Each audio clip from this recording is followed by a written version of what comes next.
Hello, and welcome to the Mad Knitting YouTube channel. My name is Susan, and my pronouns are she, her, hers. You can find me on Instagram as madtown_mama or Ravelry, if that is a site you can use, as madtownmama without the underscore.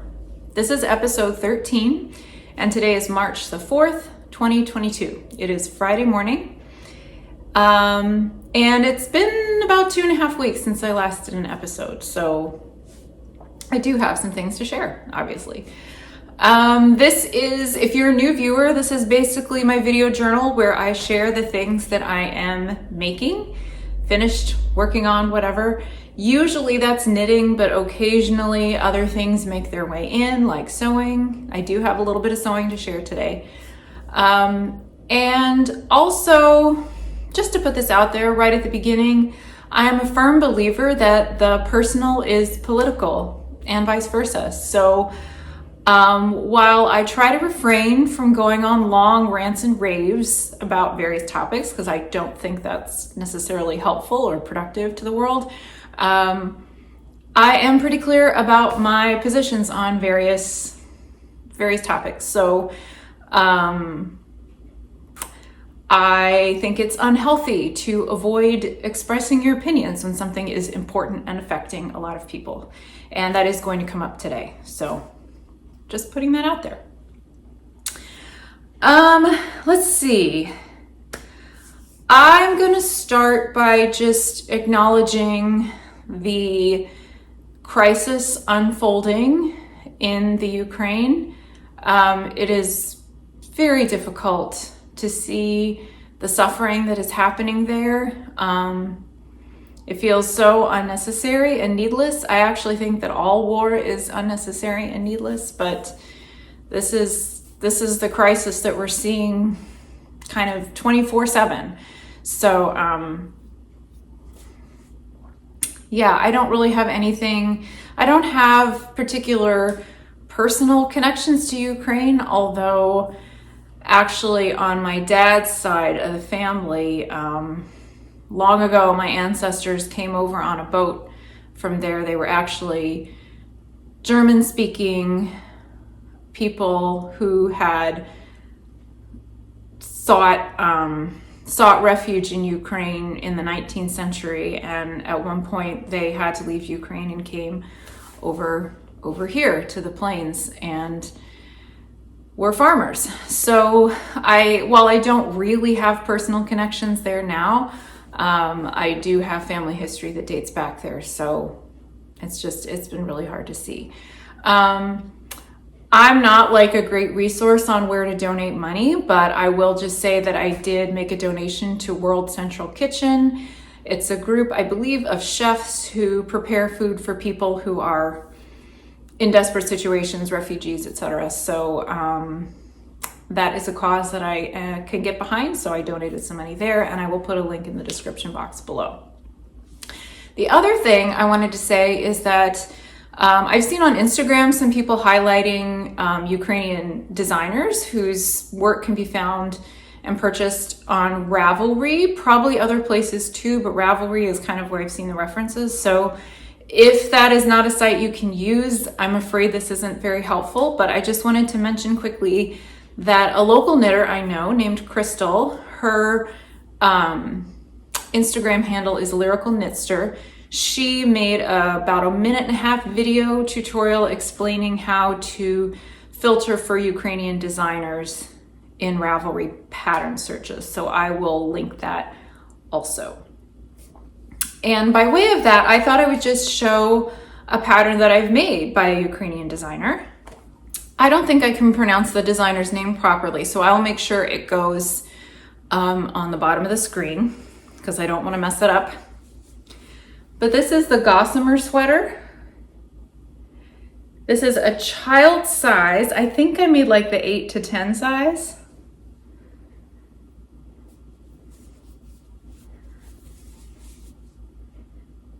And I made it for my daughter 5 years ago, so she has long since grown out of it, but I still have it because I will eventually send it to my nieces who are 3 and 5. They're not big enough for this yet. But at the time that I made it, I saw that the pattern was available in Russian, but I did not understand that the designer was Ukrainian until I saw somebody post on Instagram highlighting her as a designer.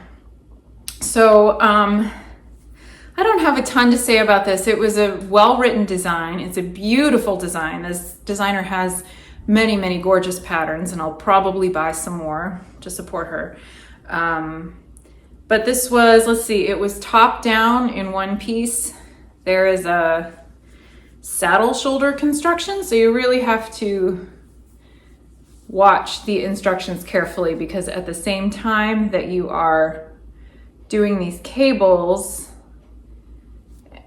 you've got this shaping for the shoulder and all kinds of other stuff going on. I think there were some short rows too. Yeah, there must be, because you can see this is the back and this is the front. So there was short rows or something going on to make the back neck higher.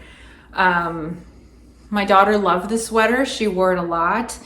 The yarn's nothing special. It's like a half and half wool cotton blend that I had gotten at a local craft market that is no longer in business. And it is, I just noticed how dirty it is. There's a whole mess here I'm gonna have to clean. I don't know what that is. It's brown. Anyway, I just wanted to show that by way of highlighting one designer. There are many Ukrainian knitwear designers, and there are ways to search for them. So like I said, I will post that link to that tutorial from Instagram in the description box. I will mention just really quick what I am wearing. This is, it's called Low Tide by a designer whose handle is Cabin4, and it is made out of a combination of the cream color is Barocco Folio, which is like an alpaca rayon blend. And these gray parts are this really, really gorgeous Surrey alpaca. Let me show you. You can see more of it at the top. That my brother and sister-in-law gave me. Actually, there were 2 strands of very lightweight that I held double. So there was like a really plain, smooth gray strand, like silvery gray, and then a little bit more variegated, very fuzzy Surrey blend, which is where these like splotches isn't a very nice word, where these dapples of brown and other shades show up. So it's very warm and soft, and I'll probably have to take it off later today, but it's keeping me cozy, so that's why I have it on. Okay, that was a long preamble, and let's get into the current knitting projects. I actually have 2 finished objects. I thought I was only going to have 1, but I got on a roll last night, so I've got 2. I'll show you the one that I finished most recently. So I had mentioned maybe in the last episode that I really need a new pair of mittens, because the 2 pairs I have, I've got a hole in one that I still haven't fixed, but I will. And my other pair, they're just wearing out because I've had them for 10 years. So I decided to make myself a new pair. And at the time that I started these, it was so cold outside that I just wanted to make something that was as warm as possible. So I ended up deciding to go with the antler mittens.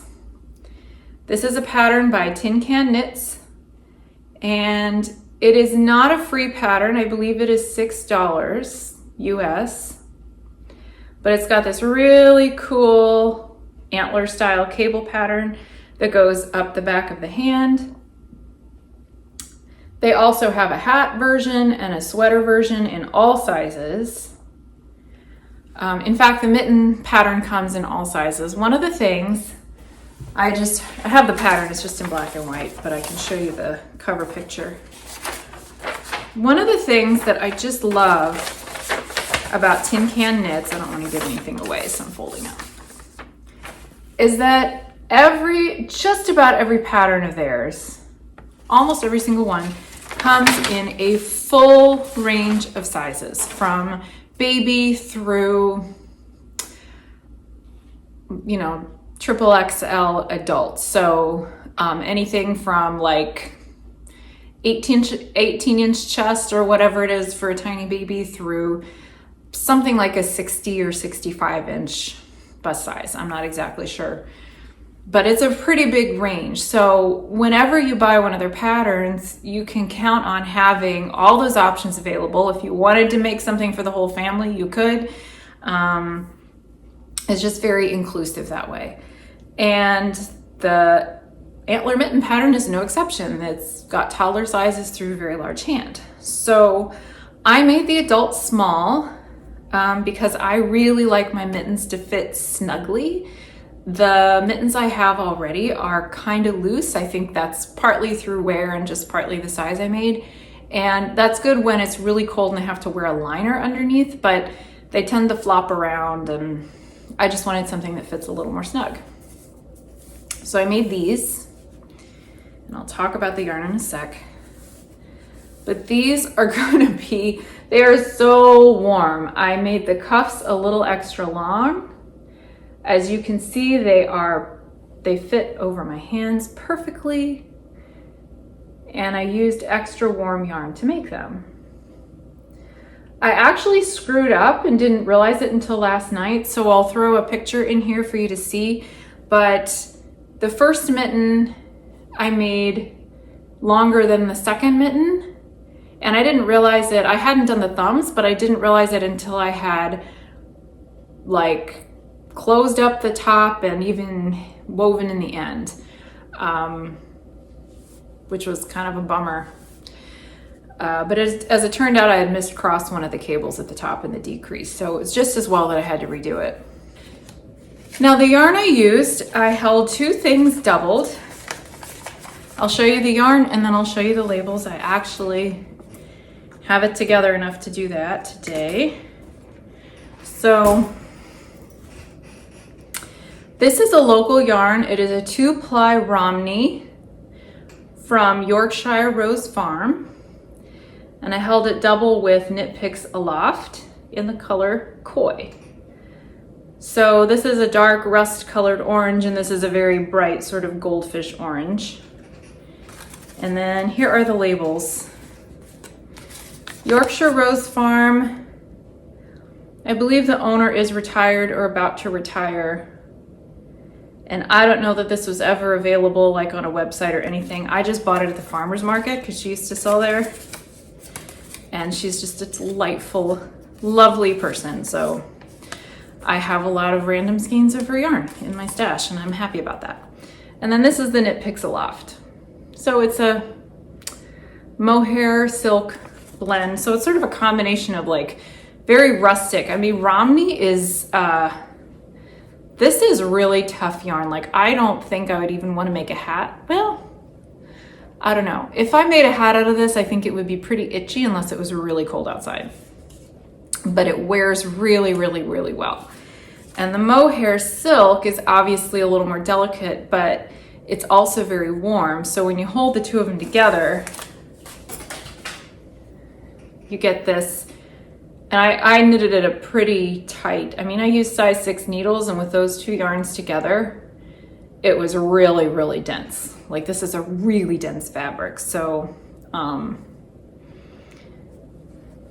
very warm mittens. So it's got this sort of fuzzy look. I think it came out looking the same color as an orangutan, which amuses me because I really like orangutans. So anyway, so those are my antler mittens. And I'm very happy with them, although it's the beginning of March, and living in Wisconsin, we could always get more really cold weather and snow, but for right now, it's warming up a little bit and I don't need super warm mittens. So those might just get packed away until next winter. We'll see. Or I could need them next week. That's just kind of how the seasons go around here. All right, the next finished object I have, this is a big one, and it's the reason I don't really have anything much of anything else going on. And I have some things to say about this, but first I'll just tell you what it is. So remember that my son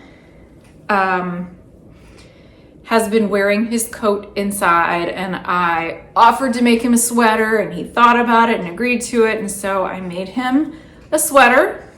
I finished it, and the finishing took a while actually because there were so many ends to weave in.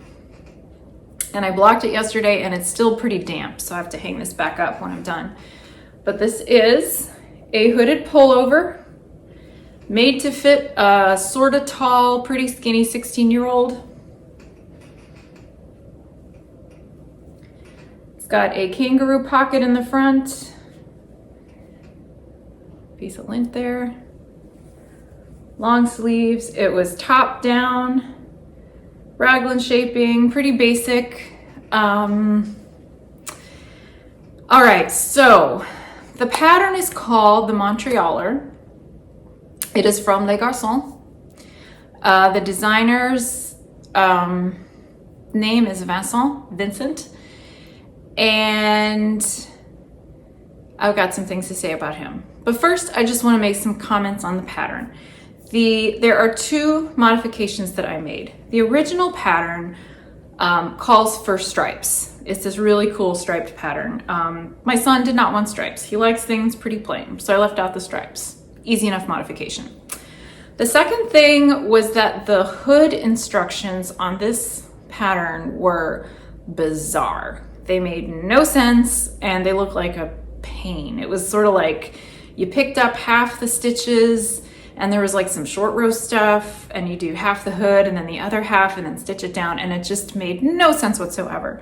So I just found a different hooded pattern where you pick up all the stitches and do some increasing and decreasing shaping, and then, you know, I think they call for grafting, but I just did a 3-needle bind off instead, and that worked way better and made a whole lot more sense. Oh, and the other thing is that the original pattern calls for a provisional cast on at the neck, which I don't do because I think it would be too stretchy. I like the stability of just a regular long tail cast on that I pick up the stitches from. So minor modifications, but those are the modifications I made. I hope he's happy with it. Again, the weather's warming up, so I don't really know how much he'll wear it this year, but it'll fit him next year or whenever it gets cold next. So I'm pretty happy with this. I used Barocco Lannis. It's 100% wool yarn. I don't have the label on me, but I will link to the local yarn shop where I bought it in the description box. This is equivalent to Cascade 220, Knit Picks Wool of the Andes, any of those just sort of basic workhorse yarns. It's a good yarn, works well. And it's the second sweater I've made using it, so obviously I'm a fan. Now, the issue I have with the designer is something I just found out about a few days ago. So apparently, the designer of this sweater, who I will not link it below because of this, apparently he has a history of online bullying. This I was not aware of. I think most people were not aware of it until it came up on an online forum in a subreddit and then made its way to Instagram eventually. But apparently he has a history of creating accounts, like hiding behind anonymous accounts so that he can target other designers, specifically French Canadian ones. He's French Canadian, and just bullying them online, saying really mean things, trying to tear them down. And it's just ugly and icky and wrong. And when this came out a few days ago, there were some people that shared publicly, that were willing to come out and share publicly that he had also been dismissive and rude and just generally an asshole, like in person at some other events. And this was, I guess, a little more known like in Quebec, with some of those businesses, you know, dyers and shops and stuff. So I don't have a lot of details, but there was a really good live from Boutique Crochet Co., I believe is the name of it. I will put a link to that video from Instagram in the description box. It's pretty long because they did it in both French and English, so you know, it takes longer to go through everything in both languages, but it's worth watching if you would like to know more and understand why his behavior was not just gossip or being a little negative. It really was pretty harmful.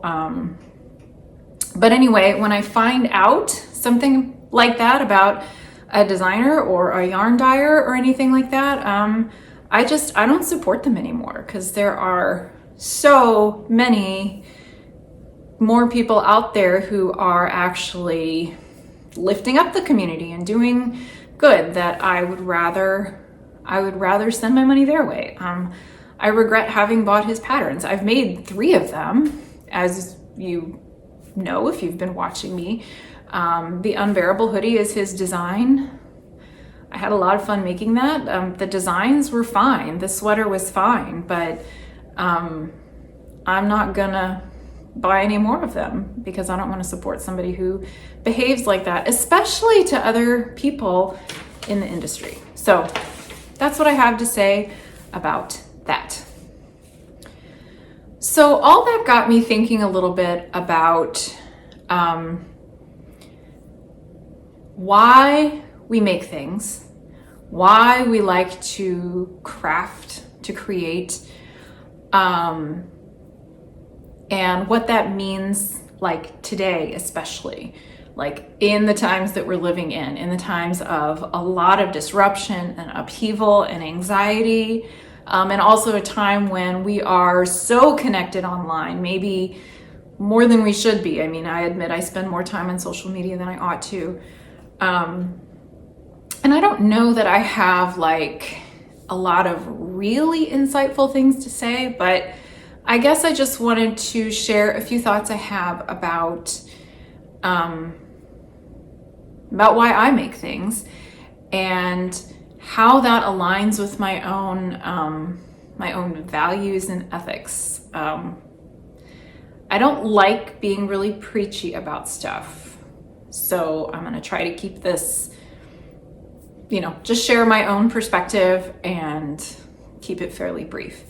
But I was just thinking the other day about, you know, why do I make things? Why do I knit so much?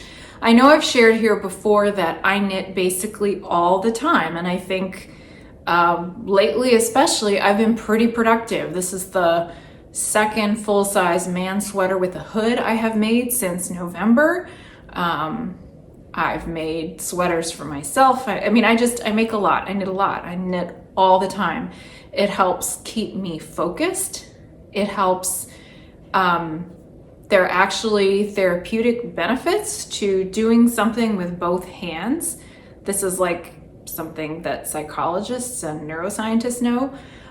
There's just something about the chemicals it releases in your brain that kind of helps you, helps take the edge off of bad emotions sometimes, or helps keep you calm if you're feeling really anxious. So for all of those reasons, I knit, because it feels good, keeps me grounded, keeps me focused, makes me feel productive. But there are like real tangible reasons I knit too. I like having the things I made. I like wearing sweaters that I make and shawls. I really love wearing hand knit socks. I'm wearing some right now. I love making things for the people in my life. I love, like, when my kids want something hand knit, I'm careful to make sure it's only something they want. I love making them things, sweaters, socks, whatever. I love making things for my nieces, for my brother, you know, for my parents, if that's something that I think they'll like. So it's, you know, I think people who make things are generous. We like to be generous. We also sometimes, that's a false generosity, because we make so many things that we feel strange about keeping them all. So we find other people to foist them on. And I try to be considerate and thoughtful about that. I sometimes miss the mark, but I've learned from that. So those are just like some tangible reasons that we make stuff. But I also think that there's this sense of community, and I don't want to get all woo about this, because especially online and social media, I think community sort of gets tied up in capitalism and overconsumption. And look, I have a big stash. It's more than I should have. And I have a lot of mixed feelings about that, but I think that's a result of being connected with so many people online and wanting to support certain businesses or getting excited about new patterns and things, even if I don't realistically have time to make them all. But at the same time, there is solidarity in making something and seeing that other people are making the same thing. Or like when I've done test knits for Thea Coleman, she's the only designer that I have test knitted for. She often donates a portion of her sales to various organizations that are doing really good work. She's been doing that for years and years. So it makes me feel good to be a part of that if I've test knit something that, you know, eventually will contribute to an organization that's doing good. So there is community in that. Also seeing the presence of other people online who have the same level of enthusiasm, maybe obsession, let's call it enthusiasm, for this one particular craft. Like, it can be kind of isolating to be really excited about something that nobody else around me really gets, right? So, I mean, that's what fandom is for. This is what online communities are good for, right? Like, sharing that enthusiasm and excitement for something, even when that leads to overconsumption. Like, we got to be careful about, you know, where those lines go. So for that reason, all that to say, like, when I have that sense of emotional connection to something, especially because of the friends it's allowed me to make online and, you know, offline, or both, you know, people I know in both spaces.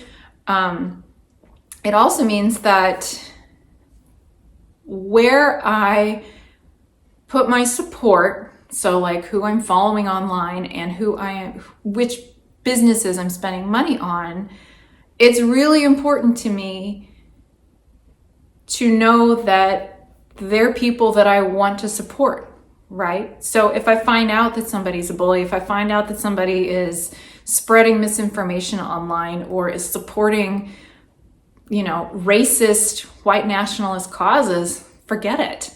Like, I'm not going to do that. I cannot separate that, you know, behavior and those political positions that I just find abhorrent.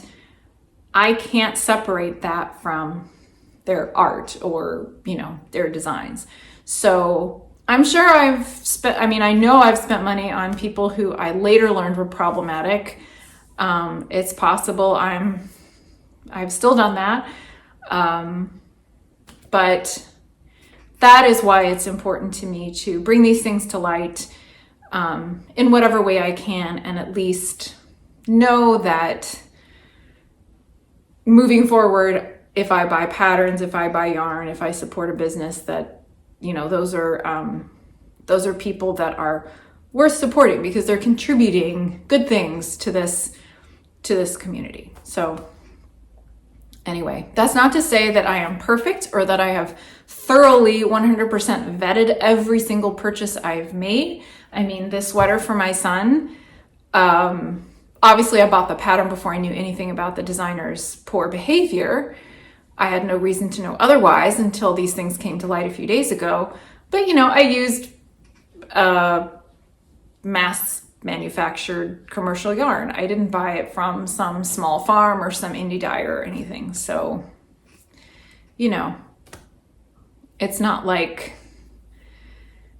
every single decision I make is quite so like, although I did buy it from a local yarn shop, which is the Sow's Ear, and they're excellent and I recommend them. But anyway, okay, ramble.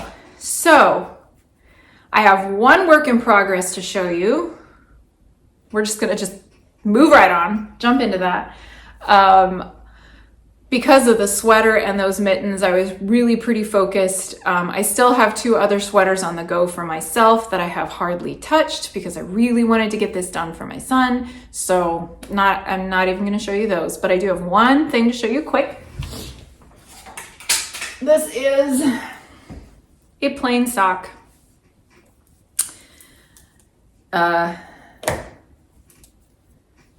No pattern. It's just, basic sock recipe. Cuff down. I cast on 64 stitches. I have an eye of partridge heel with my 3 stitches of garter down the edge. This is how I do a lot of socks. And then gusset decreases. I think I'm pretty close to the toe. Yeah. This is like my on-the-go knitting. So a couple of weeks ago, a friend of mine invited me to see a piano concert. We went and saw Christopher Taylor. He is on the faculty at the School of Music here, and it was just amazing. So I started the sock then. I worked on it while my daughter was playing in a piano recital. I picked it up again when we went to go see a high school a musical that the high school was doing last weekend. So this is the one I take places, musical events lately. But anyway, it's portable. I don't need a pattern. I don't need to think hard about it. So the yarn is by, I dropped the label, hold on. It's by Casual Fashion Queen.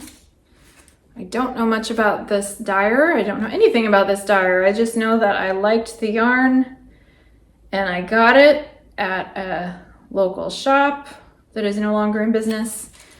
The color is called Moonchild. I don't know if that's a reference to something, but it's it reminds me a little bit of newsprint, only it's got some yellow in there too. So it's got enough going on that I didn't think it needed a stitch pattern or anything. So that's my only work in progress that I have to show you. I do have some sewing to share. So I can't remember which episode it was, but as a reminder, or new information if you're new, I made this dress for my niece. It is the Mini Southport by True Bias. And it's using some fabric. I had a huge piece of fabric that my mom gave me because she wasn't going to use it. So I made this for her birthday. I still need to start the sweater to go with it. I'll have that to show next time, I'm sure, because I haven't even started. But anyway, I had a whole bunch of fabric left over, so I thought I should make a matching sweater for her little sister, whose birthday is a little bit later in the spring. So here it is. It's not the same pattern. I just think this is the cutest thing ever. This is called the Geranium Dress, or Geranium.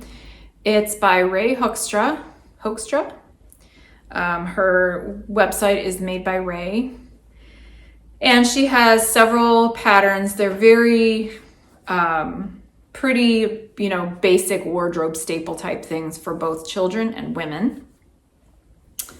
Or I suppose you wouldn't have to make them for women, but they're essentially designed for women. They have bust darts and everything. Anyway, so this is Geranium. This is available in baby through, I think, about size 12. So I made the size 4 because she will turn 4. So hopefully this will be sized right for her. And there are several options for the neck. You can get an expansion pack with sleeves. You can either have the shoulder come out like sort of a cap sleeve or more of a tank style. This is the cap one where it extends over the shoulder a little bit. And you can either do pleats or gathers on the skirt. For this one I did pleats. I don't know how well you can see. So I've made a whole bunch of these in different sizes for my nieces. And it was really nice and sort of comforting to go back to a pattern that I knew it would go together. I knew the instructions were easy to follow. Yeah, it was a nice thing to sew. I have these green buttons that I just had handy. I used 3. I think maybe it would have been a little better to have 4, but oh well. So, oh, and I put pockets in. You can have the option of pockets for size like 2 and up, I think. So yeah, it's a dress for my other little niece, and I'm saving it for her birthday, and I'll send it with a package with some other fun things, and anything else I make for her, of course, I will share, but don't want to take up lots of time with imaginary knitting plans that may or may not happen. The dress, though, came together so nicely and is so cute that I thought, I've got all this fabric, maybe I should just make her a second one, because the last thing in the world my nieces need is more clothes, but they definitely need more handmade things from me. So I'm just going to show you a piece because all I've done is cut it out. But this is, I don't know the brand or anything. This is one of the top pieces, as you can see, but it's a really lightweight lawn fabric. It's just really, it'll be so nice, I think, for a hot, sticky summer. And it's got these really cute kind of under the sea, like there's some playful submarines on here and some fish and seaweed, and it's like a lifesaver thing here. I don't know if you can see it, but anyway, it's just really fun, and there's a lot going on, and I thought it would be really cute to make another dress for her. So 2's maybe my limit, because you know, if it doesn't fit right or something, yeah, I don't know. Anyway, so that is the sewing I've been doing. That's all I have today. I didn't have very many things to share, but I had a lot of thoughts. So I hope that was all okay with you, but that's all I've got today. I need to get back to work. Thanks for watching, and I will see you next time. Bye-bye.